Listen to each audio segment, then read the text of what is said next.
Па мислам дека не треба, сме многу изненадени и искрено она што се случи вчера има и парламентарна димензија. Затоа што целата работа започна практично во собранието. Започна со фактот дека ВМРО ДПМН ни достави закон кој што беше, мислам, фрапантен. Не можеме ние да сватиме како може таков закон преку ноќ да се достави. Впрочем, тоа зборува и за начинот на кој ВМРО и функционира, меѓутоа за тоа малку подоцна ќе зборувам. Ни го достави законот според кој што се бараше практично од пратениците да донесат закон за купување на оружје и за градење на станови на офицерите со тоа што ќе бидат иземени од некои даноци таму ДДВ и не е битно.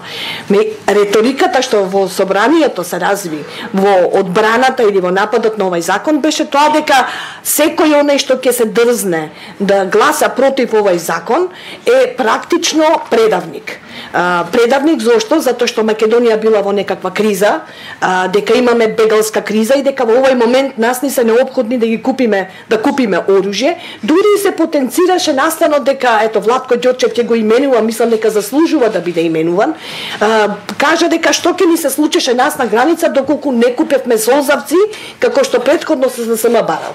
Значи, на директните прашања што значи тоа дека ние сега треба да купиме оружје за да убиваме бегалци, не добивме одговор, меѓутоа остана чувството, кога имате тотално манипулирани медиуми, остана чувството дека СДСМ повторно се испречи пред одбраната на државата, што мислам е за секој интелигентен човек лесно може да прочита тука манипулацијата.